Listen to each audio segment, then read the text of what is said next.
Welcome back. We're here with our second Gigafactory Nevada flyover, a week apart from the first one, and I can tell you in advance not much has changed. We've got the giant warehouse on wheels that we fly over first from our designated takeoff location, and there are a few things we can talk about though that I didn't get to mention. I also was a little more brave on this second flight to fly a little further and to get around to the back of the building. And there is something I want to talk about when we get to the back of the building. Some dirt I heard, some information about the Tesla semi production related to the building we're looking at here. The existing Tesla semi prototype line is behind us, basically north and west of where we are, not far, but it's outside of the Gigafactory Nevada compound. Here are yard trucks, doing various movement of materials and possibly moving empty trailers back out to the warehouse on wheels. What you'll see on the top left is some empty Megapack shells. All Megapack production has been moved to Lathrop. I know that for a fact. This outline here, this is on a Sunday, so the parking lot is not nearly as full. This little area that you see these cars parked is where the Gigafactory Nevada $3.6 billion expansion will be. The new parking lot will be where these trailers are parked, and that empty space over there. They're going to need. This is a Sunday. On a weekday, there's a lot more employee vehicles for both Panasonic and Tesla here.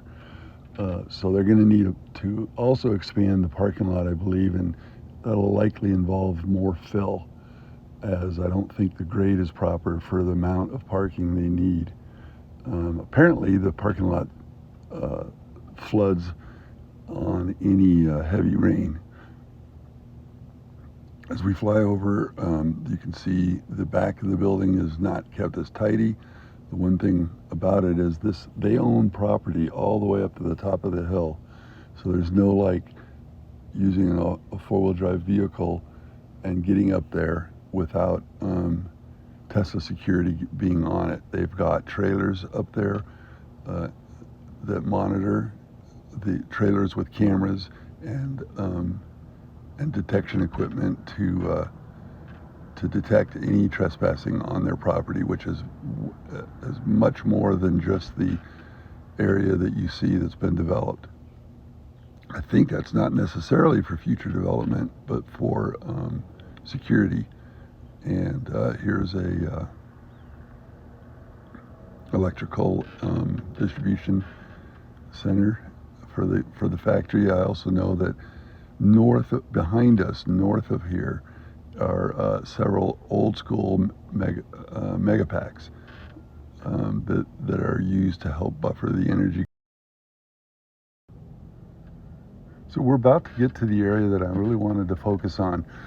In early August, I have high degree of certainty that with this information I'm about to share, first week of August or so, in the midnight hour, under the cover of darkness, 17 semis arrived at the Tesla Gigafactory Nevada, and they brought in production equipment into these doors we're about to see. 17 full truckloads, trailer loads of semis, and where you see the two trailers backed up to the three loading doors, and we'll get back to it here in a second, and the wide door, a lot of production equipment went in there, and the rumor is that it's for semi production, sort of another prototype production line, but maybe more automated. So that's the dirt. Semi-production has been moved up to the compound. I don't believe they're starting it. I believe they're waiting for the new version, and then they will. Anyways, thanks for for joining, and can't wait to see actual production or construction begin. Thanks.